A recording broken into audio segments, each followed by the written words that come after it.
태풍 때문에 주중에 비가 많이 내렸습니다. 이재민 분들도 10,000명 넘게 생겼다는 뉴스를 본 기억이 있는데요. 우리 성도님들 댁 가운데 혹시 침수 때문에 고생하신 집은 없으시죠? 세상이 어렵고 여러 가지로 분주한 상황이지만 그 가운데서도 우리가 살아갈 수 있도록 하나님께서 돌보시는 줄 믿습니다. 그리고 우리는 평안하지만 또 이재민으로서 지금 아직도 고생하고 계신 분들, 또 여러 가지 일들로 상심하고 계신 분들, 또 세계적으로 보면 아직도 전쟁이 계속되고 있잖아요. 전쟁 때문에 신음하고 있는 사람들도 많이 있는데 하나님께서 속히 그들을 위해서도 평안 회복시켜 주시기를, 우리를 넘어서, 교회를 넘어서 세상을 향해서까지 기도할 수 있는 우리 모두가 되기를 소망합니다. 잠시 기도하고 하나님 말씀 듣도록 하겠습니다. 하나님 감사합니다. 저희들 하나님의 자녀로서 하나님께서 정해주신 이 거룩한 주일에 예배당으로 올라와 아름답게 예배드리고 있습니다. 저희들의 일상 가운데 태풍도 있고 여러 가지 사건 사고들 가운데 힘들고 어려울 때도 많이 있지만 하나님께서 저희들을 붙들어 주신 줄 믿고 나아갑니다. 이 시간 창파의 배를 띄우라 하신 예수님을 생각하면서 우리의 인생 가운데서도 어려움이 있지만 낙심치 않고 나아갈 수 있는 든든한 용기 얻는 시간 되기를 소망합니다. 하나님께서 이 시간 친히 말씀하여 주시옵시고 저희들의 마음판 깊숙이 그 깊은 은혜를 새겨 주시옵소서. 감사드립니다. 이 모든 말씀 예수님 이름으로 기도합니다. 아멘. 요즘은 태풍과 폭염이라는 자연 환경이 우리를 어렵게 하고 있지만 사실 인생 사시다 보면 그 자연 환경은 별것 아닌 것 같은 큰 어려움들을 맞이하게 되는 게 우리들의 솔직한 모습입니다. 작게는 건강의 문제 때문에 신음하고 계신 어르신들이 계실 것이고요. 그리고 경제적인 문제들이나 가정, 특히 자녀의 진로 때문에, 또 요즘은 나이가 차면 결혼하는 게 당연한 것도 아니어서 혼처 때문에도 그렇고 무엇 하나 옛날에는 당연하게 생각되던 것들도 더 이상 당연하게 되지 않은 시대이기 때문에 예전 같았으면 그냥 묵묵히 열심히 일하는 거로도 좋겠을 것을 지금은 그저 내 일상 가운데 노력하는 걸로는 도무지 해결되지 않은 복잡한 인생의 문제들이 우리들에게 가득합니다.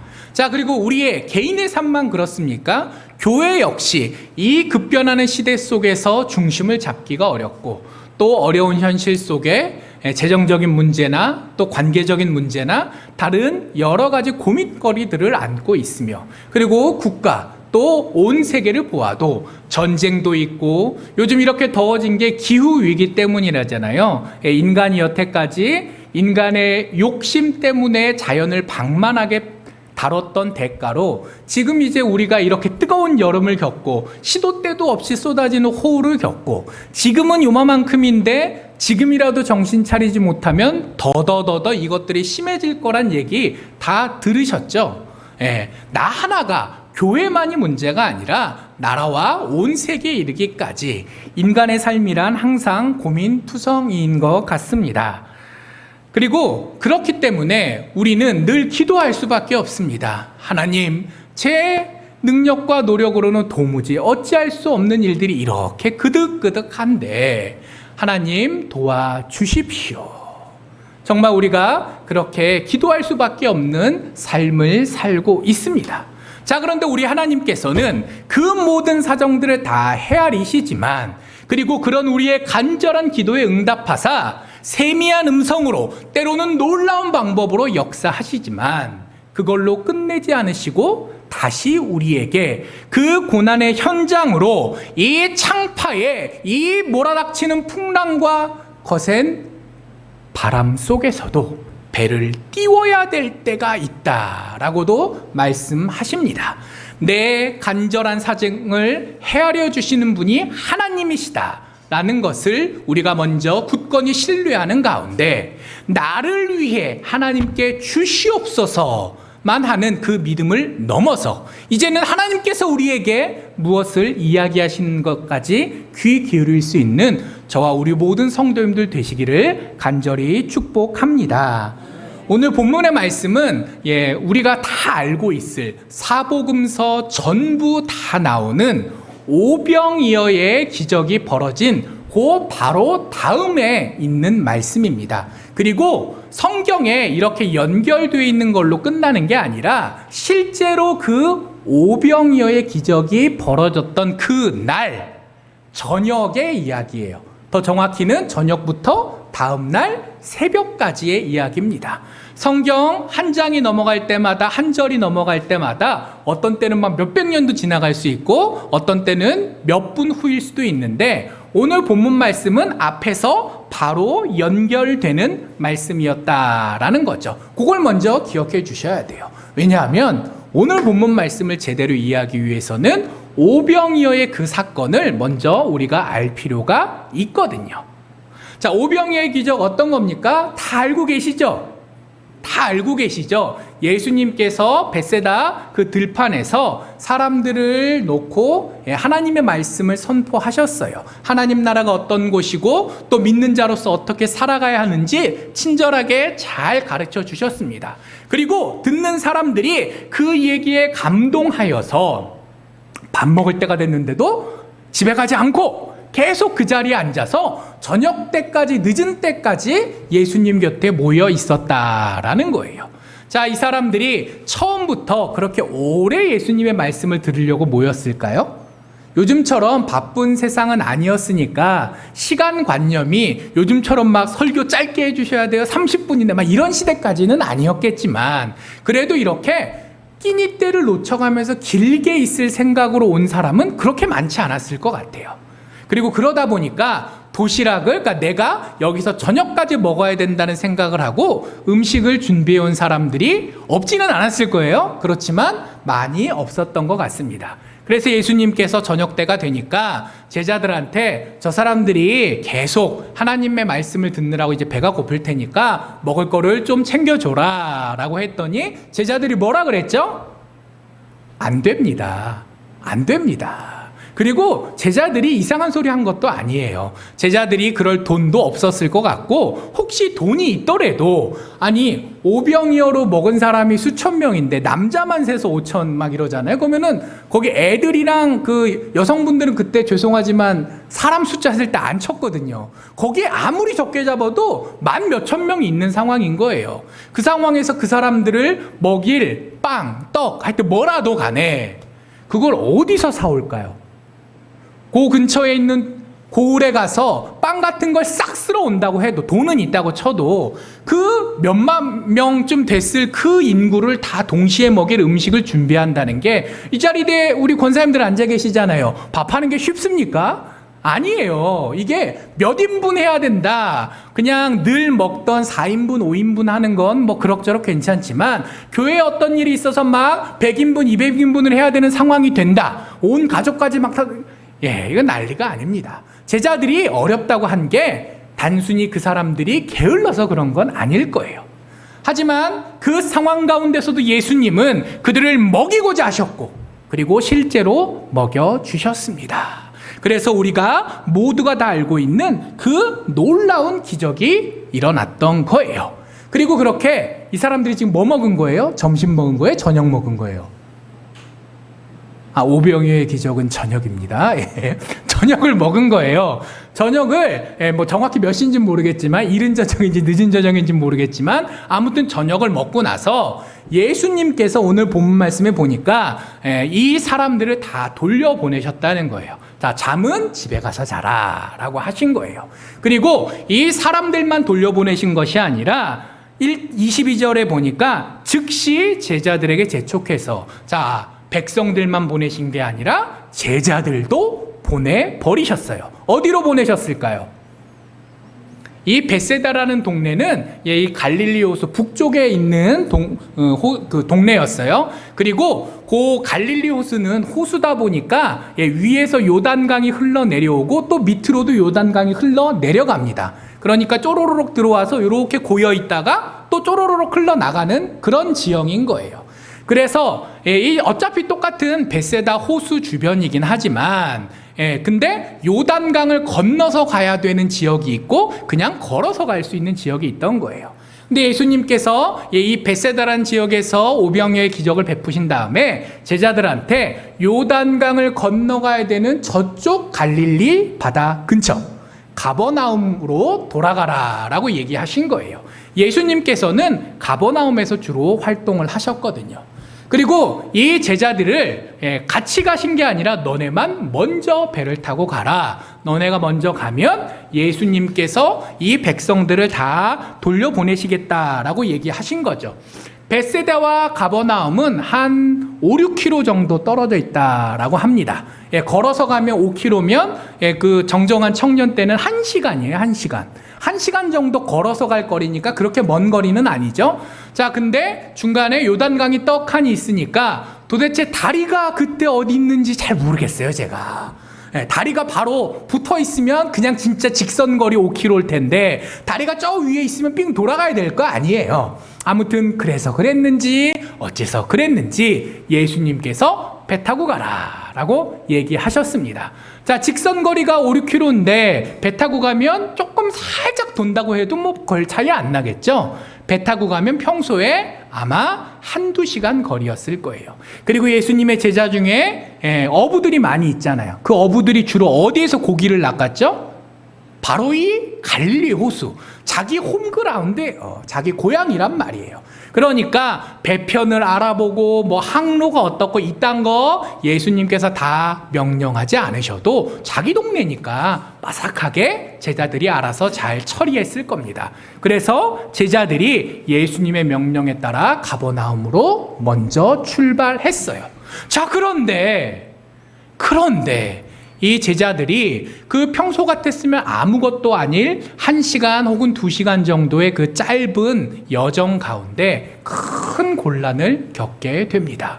갑자기 출발할 때 풍파가 몰아치면 배가 뜰까요, 안 뜰까요?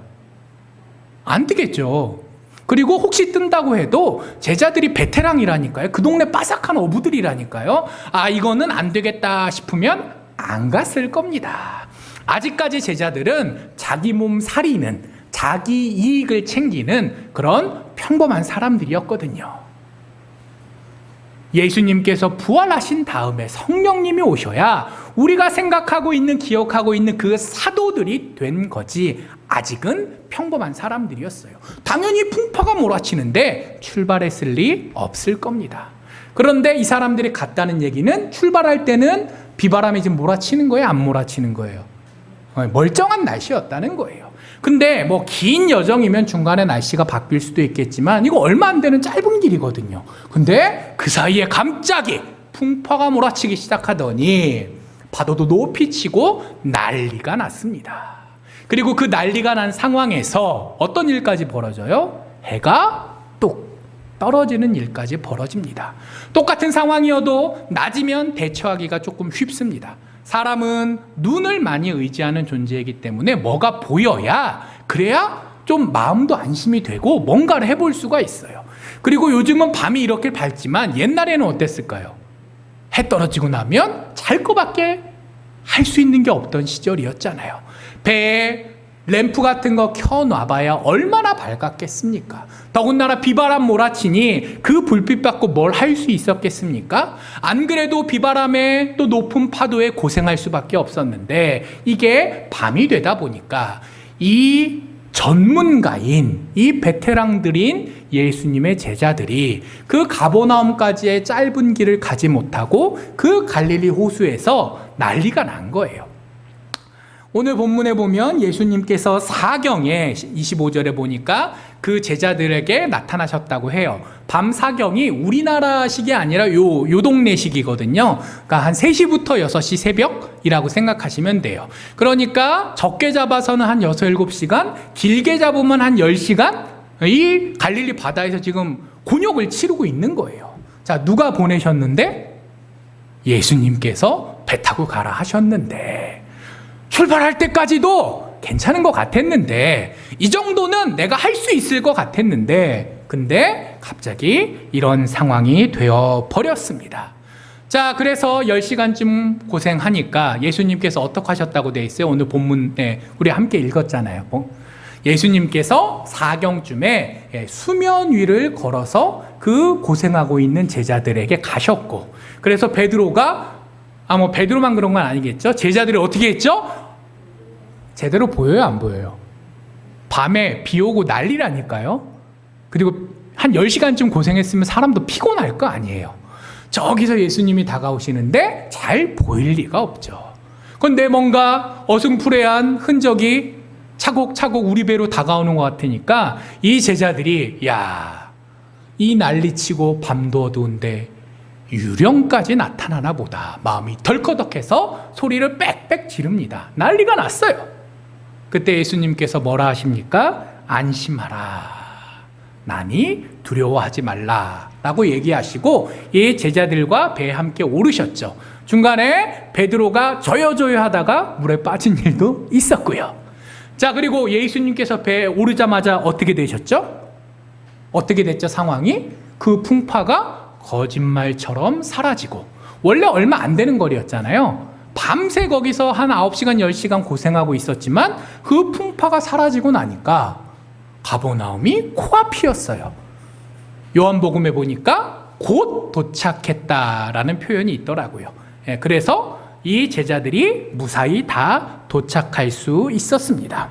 자, 오늘 본문의 이 사건, 베드로에게 집중하면 이렇게 인간이란 믿음이 부족하고 연약한 존재이구나 를 우리가 알 수 있고, 그리고 거기에 더해서 그런 믿음 없는 부족한 사람들조차도 예수님께서는 선택하셨고, 우리가 알고 있는 그 베드로로 키워가셨고, 그리고 오늘 꾸짖기는 하셨어요. 왜 믿음이 없냐? 말은 하셨지만 그래도 물에 빠져가지고 찬방찬방할 때 어떻게 하셨다고요?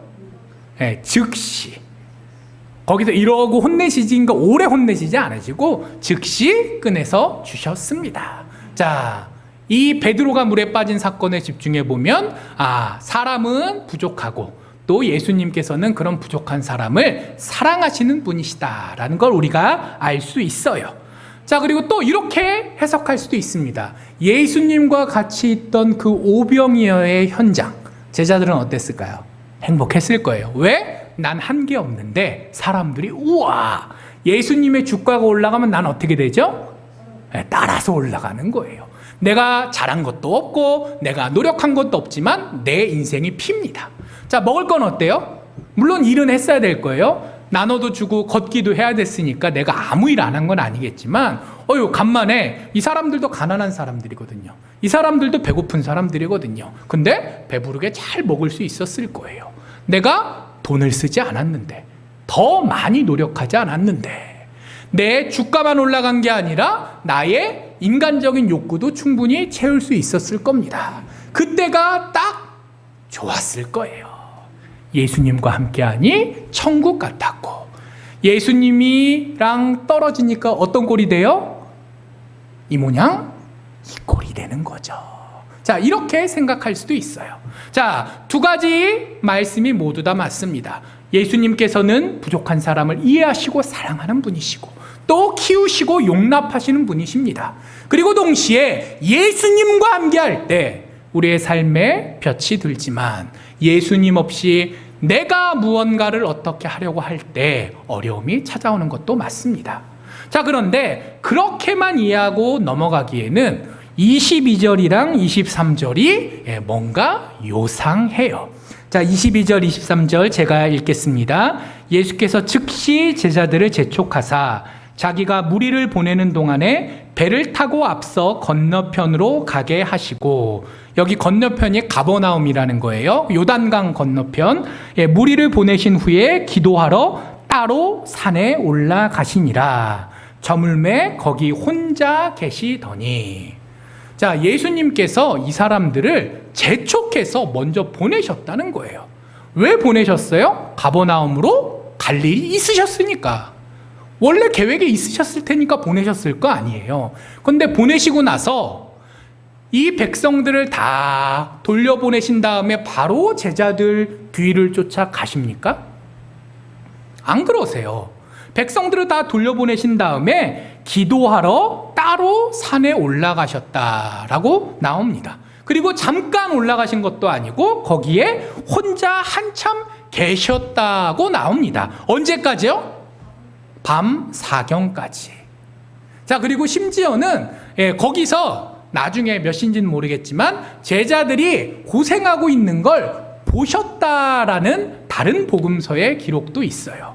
자, 보내신 것까지는 그 여행의 계획상 그렇게 하셨을 수 있어요. 근데 예수님께서 이 제자들이 고생당하고 있는 걸 아셨다고요? 모르셨다고요? 우리가 아는 예수님이시라면 출발시키시기 전에도 알고 계셨을 거예요. 우리가 알고 있는 예수님이라면 중간에 상황이 어떻게 돌아가는지 다 알고 계셨을 거예요. 우리가 아는 예수님이라면 제자들이 난리가 나서 아이고 하나님, 아이고 예수님 하고 부르짖었던 것도 다 듣고 계셨을 거예요. 근데 왜 바로 나타나지 않으시고 밤 사경까지 한 10시간 가까이 이 제자들이 고생하도록 두셨는가? 자, 이 부분에 대해서 우리가 고민해야 될 필요가 있습니다. 자, 오병이어의 그날로 다시 한번 돌아가 봅시다. 백성들이 놀라운 기적을 맛봤어요. 그리고 그 사람들은 삶의 소망을 얻습니다. 어떤 소망입니까? 그 당시는 식민지 백성으로 살아가던 시대였어요. 오늘 광복기념주일로 우리가 지키고 있는 주일이기도 한데, 자, 우리 선조들의 역사를 되돌아보면 아시잖아요. 다른 나라의 식민지 백성으로 산다라는 게 얼마나 힘들고 어렵고 또 치사한 건지. 근데 그때는 이 나라 이 백성들이 일제강점기 그 시절 가운데 고생했던 것보다도 더 어려운 시대였어요. 식민지라는 거는 똑같은 상황이었겠지만 객관적으로 그래도 1900년대가 이렇게 농업 생산력이나 먹고 사는데 조금 나았을까요? 2000년 전이 더 농사 지으면 곡식이라도 많이 나오고 뭔가 좀 살만했을까요? 당연히 기술 개발이라는 부분이 있잖아요. 이때 백성들이 우리 조상들이 겪었던 그 어려움보다 결코 쉽지 않은 삶을 살았습니다. 자, 우리가 그걸 참지 못하고 독립투쟁을 했잖아요. 그래서 광복의 그날을 맞이했잖아요. 그럼 이 백성들 입장에서도 독립하고 싶은 마음이 있었을까요? 없었을까요?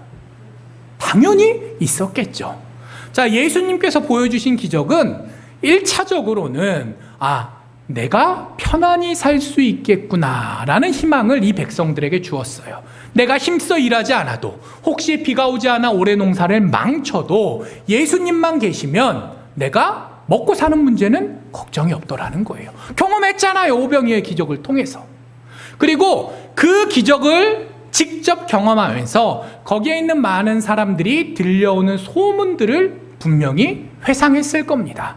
예수님께서는 밥만 주시는 분이 아니라 질병에서도 귀신 들린 자도, 심지어는 죽는 사람조차도 고쳐주시는 분이시었지. 자, 어떻게 되는 거예요? 인생의 제일 큰 문제 두 개가 뭐예요? 먹고 사는 거랑 아프고 죽는 거랑. 근데 예수님만 있으면 어떻게 돼요? 내가 뭐 할 필요 없이 그저 예수님의 백성이 되는 것만으로도 인생의 가장 결정적인 문제들이 해결되는 거예요. 이것만으로도 백성들이 예수님을 우리 왕으로 삼고 싶어 하지 않겠어요? 저라도 그러겠습니다.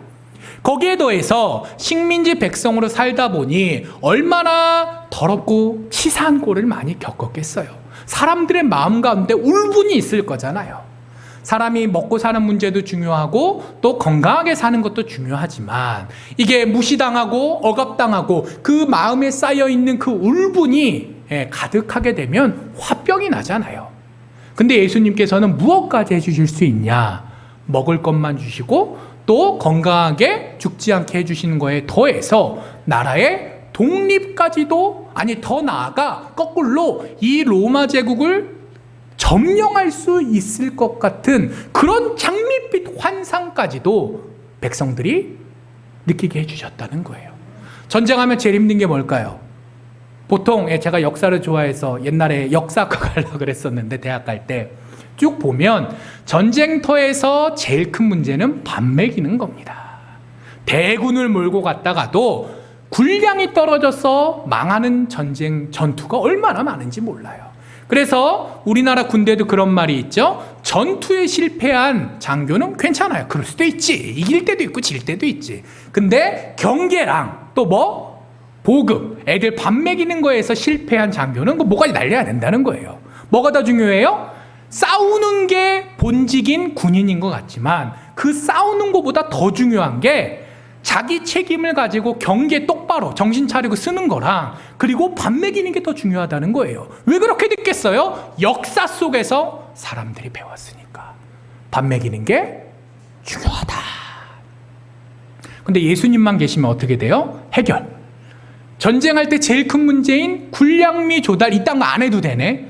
요새 세계 경제가 왜 어려워요? 전쟁하는 나라들 때문에 무역도 엉클어졌지만 그 전쟁하고 있는 나라들은 빚져가면서 나라 이 재산 저 재산 다 팔아가면서 무기 사고 뭐 이것저것 다 해야 될 거 아니에요. 전쟁이 나면 옆 나라도 힘들고 우리나라는 등골이 빠지고 원래 그런 거잖아요. 근데 예수님만 계시면 걱정만 안 하는 걸로 끝나는 게 아니라 내가 세금 낼 것도 없어.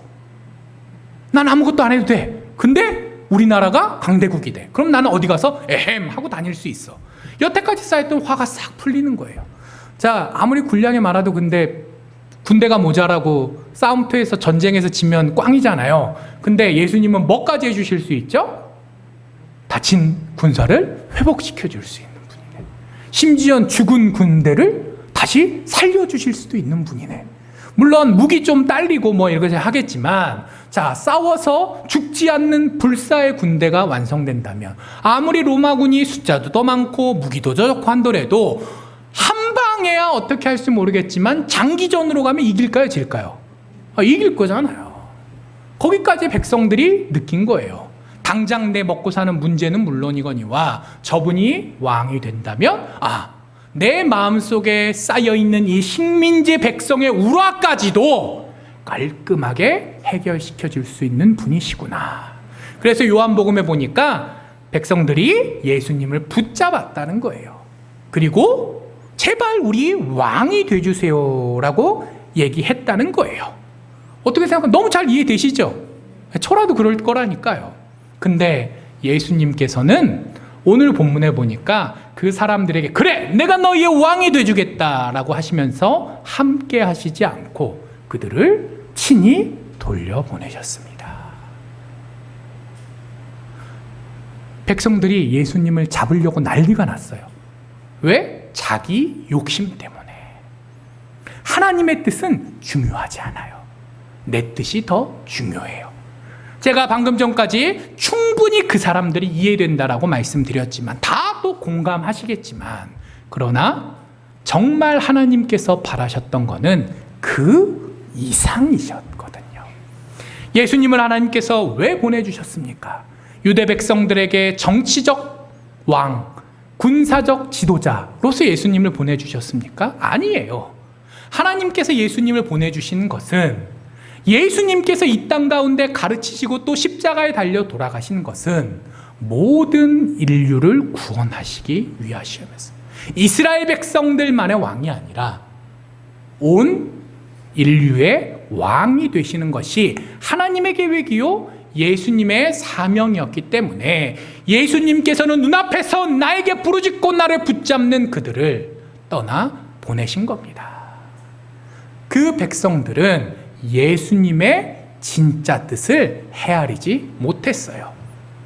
자, 근데 제자들은 어땠을까요? 그 백성들이 자기 욕심대로 예수님을 왕으로 삼으려 한 거, 근데 그건 이해되잖아요. 잘 모르는 사람들이니까. 근데 예수님의 제자들은 어땠을까요?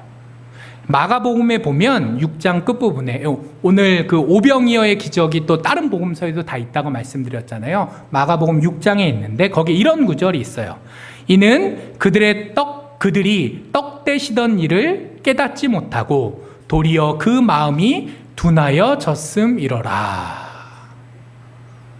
앞뒤를 다 살펴보긴 해야겠지만 요 구절만 딱 보면 제자들이 지금 정신 똑바로 차리고 있는 거예요? 정신 못 차린 거예요? 정신을 못 차렸어요.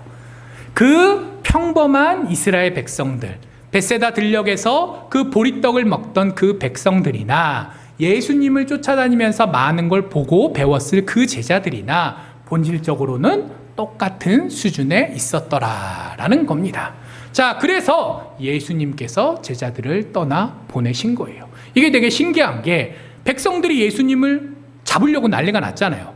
그러면 보통은 어떻게 해야 되죠? 제자들이 예수님, 저희가 여기 해결하고 막고 있을 테니까 예수님께서 먼저 빨리 몸을 피하십시오. 피한다는 게 좀 적절한 표현은 아니겠지만 이 자리를 빠져나가서 먼저 가버나움으로 가십시오 라고 이야기해야 될 상황이잖아요. 근데 지금 어떻게 하시죠? 거꾸로 예수님께서 제자들한테 가라라고 하신 거예요. 이게 아까 제가 22절, 23절을 보면 뭔가 좀 고민이 된다라고 말씀드렸는데 바로 상식적으로 생각하면 무언가 더 깊은 하나님의 깨우침이 있을 수밖에 없다라는 걸 우리가 성경 본문에서 발견할 수 있다라는 거죠. 자, 그래서 예수님께서는 일단 오병이어의 기적 이후 백성들을 보내셨고 한 가지 해결하셨어요. 그 다음에 제자들을 먼저 가버나움으로 배태워 보내셨고 이제는 누구를 가르치시려고 하시는 거예요? 제자들을 가르치시려고 하시는 거죠. 제자들이 백성들과 똑같은 수준이면 안 되잖아요.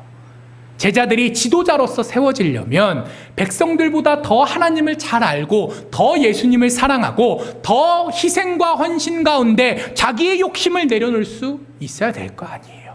그래서 예수님께서는 창파의 배를 띄우라고 하셨습니다. 자, 이 제자들이 그럼 도대체 뭘 몰랐기에 수준이 평범한 사람들과 다를 게 없었는가? 자, 이 제자들은 먼저 예수님이 어떤 분이신지조차도 잘 몰랐어요. 이 제자들은 예수님과 같이 다니면서 예수님께서 능력 있는 분이시라는 거 눈으로 봤을 겁니다. 잘 알았을 거예요. 그리고 예수님께서 사람을 사랑하시는 분이시다라는 것도 잘 알았을 겁니다. 하지만 예수님께서 하나님의 아들이시라는 그 가장 중요한 거는 아직 잘 몰랐어요. 오늘 본문 마지막에 이렇게 돼 있죠. 진실로 하나님의 아들이로소이다. 자, 언제 돼서야 깨우친다고요? 이 사건이 끝나고 나서야 하나님의 아들이시구나. 자, 근데 여기에 또 함정이 있어요.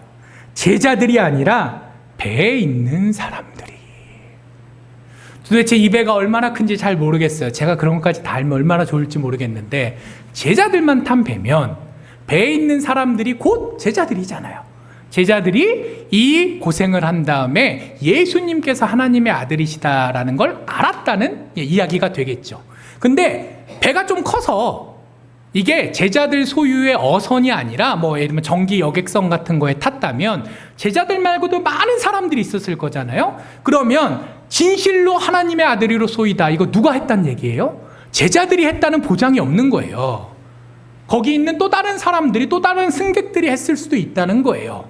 성경에 제자들이 정확히 예수님을 하나님의 아들이라고 인정하는 거는 마태복음 16장에서 처음 나옵니다. 오늘 몇 장이죠?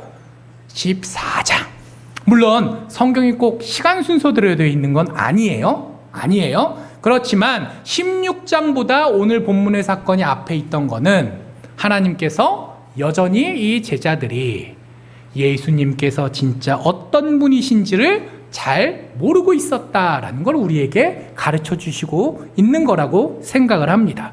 자, 이 믿음의 가장 근본인 예수님께서 하나님의 아들이시다, 나의 구세주시다라는 것도 제대로 알지 못하면서 어떻게 예수님을 믿겠고 어떻게 믿는 자로 살아가겠습니까? 우리 눈앞에 현실이 어려울지라도 또 내게 필요한 것들이 가득할지라도 내가 신앙인이라면 믿음의 뿌리부터 단단히 세워가야 되는 것이 아닐까요? 제자들도 마찬가지였을 거예요. 더군다나 제자들은 나중에 더 큰 일을 위해서 하나님께서 예비하여 키우시고 계신 인재들이었을 텐데 더더욱 평범한 신앙인들보다는 더 굳건한 기초가 필요했을 겁니다.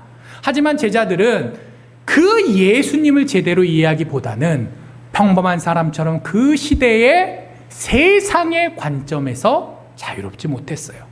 그 시대는 식민지 시대였습니다. 뭐가 급해요? 독립이 급합니다. 먹고 사는 게 급합니다. 나중에 가룟 유다가 예수님을 팔아넘기죠. 왜 팔아넘겼다고 성경에 써있냐? 가룟 유다는 독립투사였는데, 근데 가룟 유다가 처음 예수님 제자가 된 건 저분이 우리의 독립을 가져다 줄 뿐이라고 자기는 그렇게 생각했었는데, 예수님께서 계속 딴소리 하시는 거예요. 화가 난 거예요. 가룟 유다가 돈 벌자고 예수님을 팔았겠습니까? 그럴 수도 있겠지만 그 돈이 사실 따지고 보면 얼마 안 돼요. 제가 언제 계산해 봤는데 한 3, 40만 원? 그게 은값이라는 게 그때그때 바뀌니까 액수는 바뀔 수 있겠지만 100만 원 안 되는 돈이었더라고요. 그 돈 때문에 설마 예수님을 팔아넘겼겠습니까? 돈 욕심이 있고 성경의 기록에 따르면 사람들이 예수님의 그 사역을 돕기 위해 헌금했던 것들 삥땅도 치는 사람이었지만, 그러나 본질적으로 그가 예수님을 팔아넘겼던 것은 분노 때문이라고 생각해요. 그 시대가 요구하고 있는 독립, 그 독립이라는 것이 예수님보다 더 중요했기 때문에 그가 실수한 거죠. 자, 반면에 제자들은 어떻습니까? 어떻게 생각하면 가룟 유다가 나요. 그래도 내가 잘 먹고 잘 사는 것보다는 뭐가 중요한 거예요? 나라의 독립이 더 중요한 거잖아요. 근데 제자들은 가룟 유다만도 못한 모습을 보여줍니다. 나중에 보면 예수님이 왕이 되면 저는 총리 시켜주세요. 저는 국방부 장관 시켜주세요. 이러고들이 있어요. 예수님을 쫓아다니면서 예수님이 어떤 분이신지도 모르고 예수님께서 무엇을 하셔야 될지도 모르고 뭐만 생각하는 거예요? 나. 독립이든 개인의 이기심이든 사실 그 시대가 평균적으로 바라고 있던 그 상황에서 이 제자들이 다른 여러 백성들과 다를 바 없이 영향을 받고 있더라는 거예요. 또 그 시대는 다신교 세계관이 가득한 시대였습니다. 가나안 땅에 우상들이 많죠. 로마 시대 직전에는 그리스 알렉산더 대왕 때 거기가 또 그리스 민족한테 점령당하거든요. 그리스 땅도 애들 그리스 로마 신화 보여주신 적 있으실 거잖아요. 거기도 다신교 세계입니다. 자, 그리고 지금 식민 통치하고 있는 로마도 다신교 세계관입니다. 당연히 이 시대의 평범한 사람들은 그 시대가 생각하고 있는 신에 대한 이해를 가지고 있었어요. 어떤 거냐? 자, 이 신은 사냥의 신이야. 사냥할 땐 나한테 도움이 되지만 딴 거 할 땐 쓸데가 없어. 근데 예수님께서 여태까지 보여주신 모습은 뭐였어요? 주로 치료하시는 것. 뭔가 가르치시는 거는 기적 같아 보이진 않잖아요. 말씀에 권위가 있다라고 되어 있긴 하지만 그거는 권위가 없어도 대제사장이나 서기관들이나 여러 사람들이 가르쳤을 거잖아요. 그거는 그렇게 마음에 팍 다가오진 않았을 거고, 예수님께서 보여주셨던 수많은 치유의 이적들이 사람들에게 각인됐을 거예요.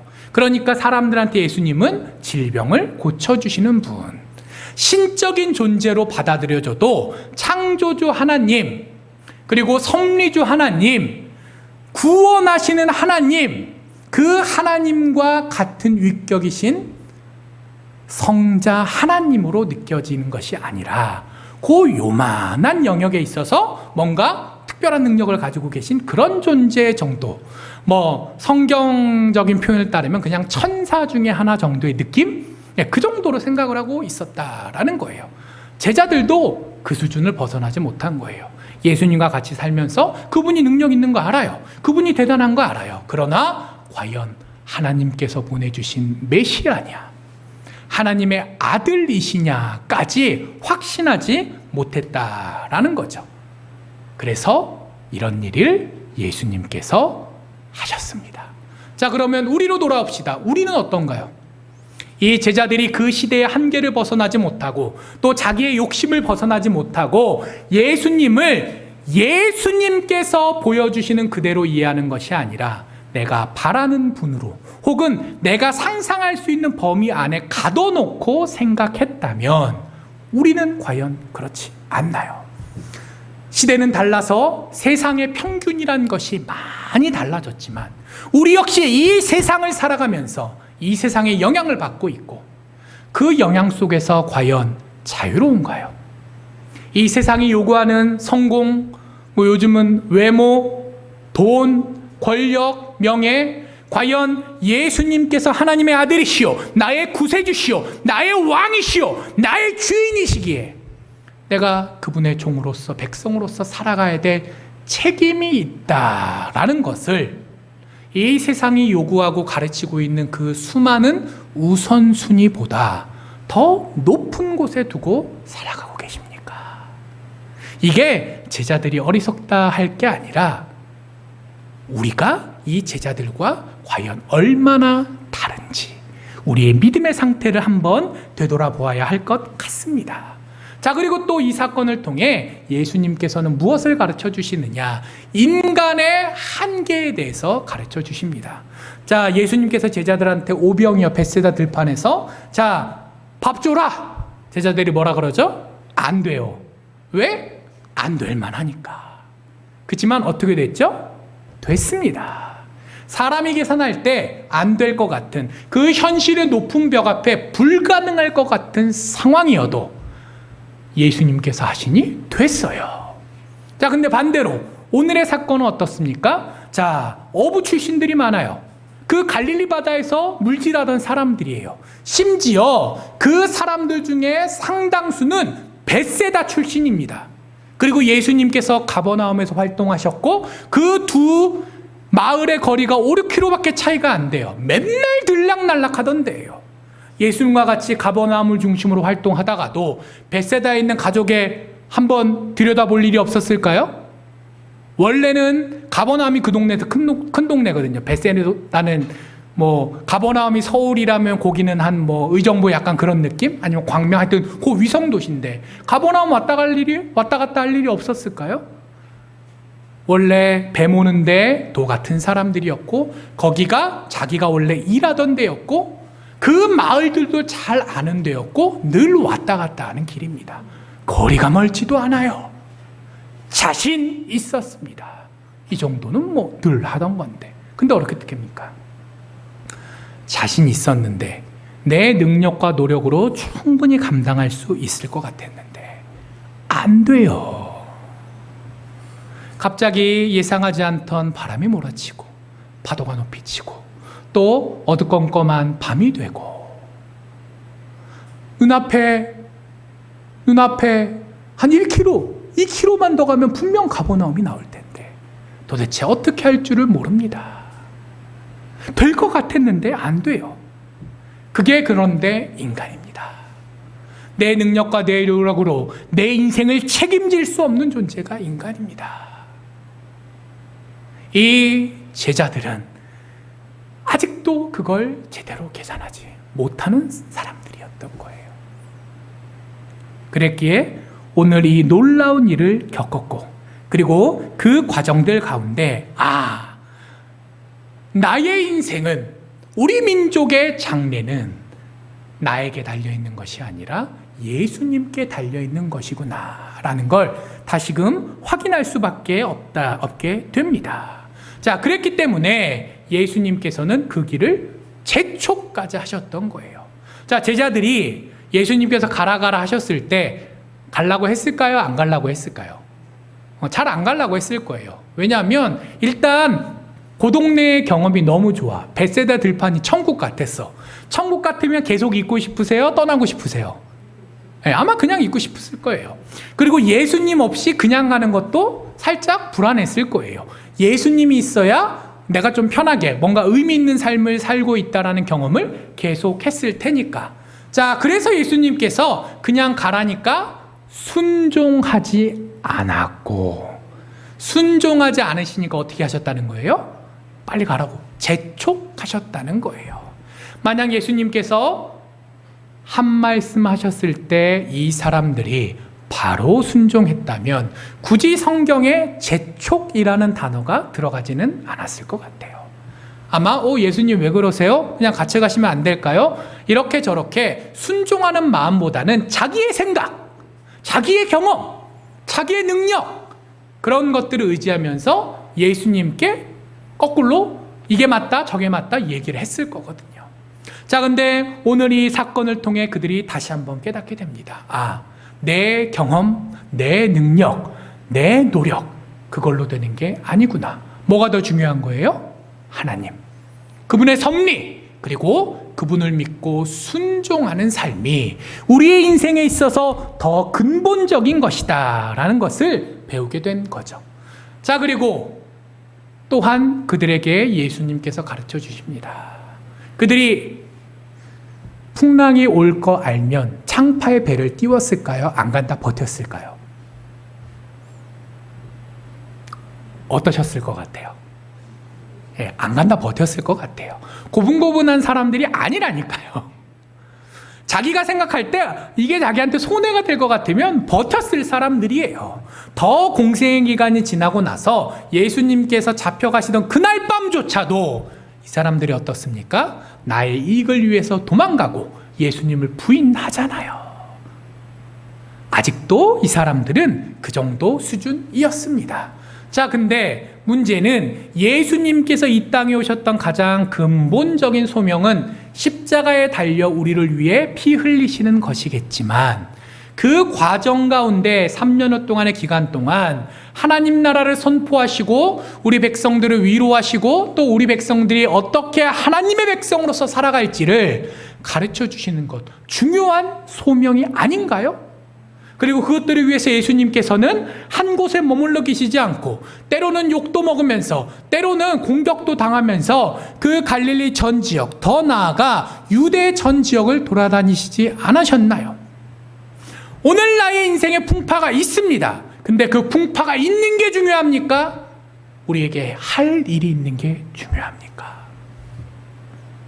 예수님께서 이들에게 창파의 배를 띄우라 하신 것은 첫 번째로는 예수님이 어떤 분이신지를 알게 하시는 거고, 두 번째로는 내가 어떤 존재인지를 깨닫게 하시는 거지만, 거기에 더해서 예수님께서 그런 부족하고 어리석고 이기적인 우리들에게 무엇을 바라시는가, 그 계획이 있음까지도 우리가 알게 하시고, 그 힘든 상황 속에서도 현실이 아닌 그 주어진 소명에 순종하게 하시기 위해서 이러셨던 것은 아닐까요?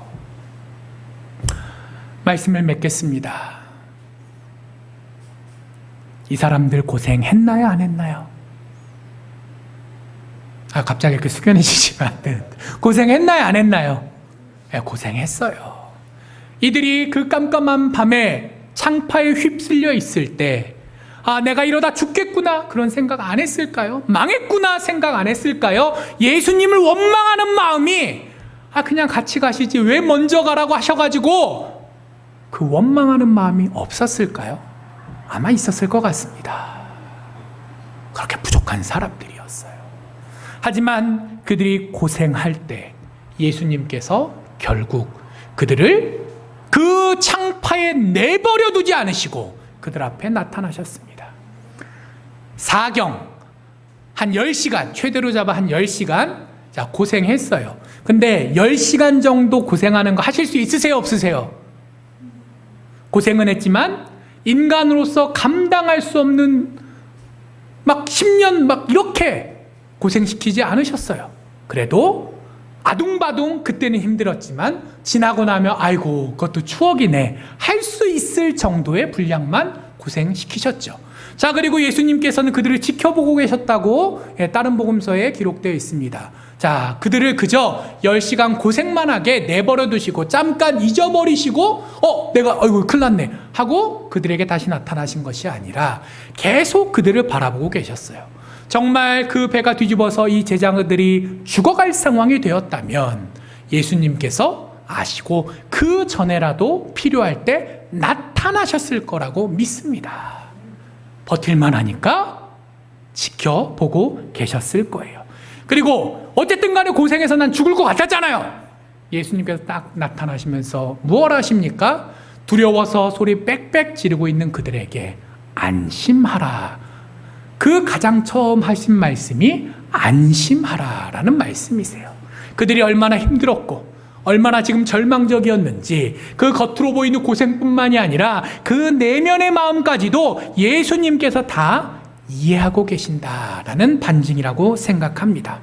그리고 베드로가 잠깐 못난 모습을 보여도 쉽게 용서해 주시고, 그리고 그들과 같이 배에 오르시니 바로 그 모든 문제가 해결되는 놀라운 기적까지도 그들이 바라볼 수 있게 해 주셨어요. 자, 예수님께서 어떤 분이시라고요? 우리에게 예수님을 알게 하시려, 우리 자신을 알게 하시려, 그 우리를 향한 예수님의 뜻을 알게 하시려, 때로는 창파의 배를 띄우게도 하시지만, 그러나 우리를 그저 고난 속에만 내버려 두지 않으시고 우리를 보시고 돌보시고 우리와 함께 하시는 분이십니다. 그 깨우침이 우리와 함께 하기를 소망합니다. 우리의 현실이 어렵고 힘든 것 사실이지만, 이 제자들이 느꼈던 것처럼 깜깜한 밤이라 도대체 내가 어떻게 해야 될지 감도 잡을 수 없고 기약이 없는 것 같아 답답할 때도 있지만, 그러나 우리가 예수님을 바로 안다면, 우리가 우리 자신을 잘 안다면, 그리고 그 암 가운데 하나님의 뜻을 향한 굳건한 확신을 가지고 믿음 가운데 나아간다면 예수님께서 우리 삶을 승리로 이끄실 줄 믿습니다. 어려운 현실 속에 낙심하는 것에 그치지 않고 그 이면에서 역사하시는 하나님을 바라보며 나아갈 수 있는 저와 우리 모든 교우들 되시기를 간절히 축복합니다. 기도하겠습니다. 하나님 감사합니다. 저희들 한 사람 한 사람은 믿는다 하지만 예수님께서 어떤 분이신지 잘 이해하지 못할 수도 있습니다. 나 자신이 얼마나 부족한 존재인지도 잘 알지 못하고 신앙인인 우리가 해야 될 일이 무엇인지도 제대로 이해하지 못할 때가 많이 있습니다. 그러나 하나님께서는 그 모든 것들을 널리 해량하여 주시고 우리의 삶을 인도하시며 깨우치시며 성장시키시며 세워주시는 분이심을 들었습니다.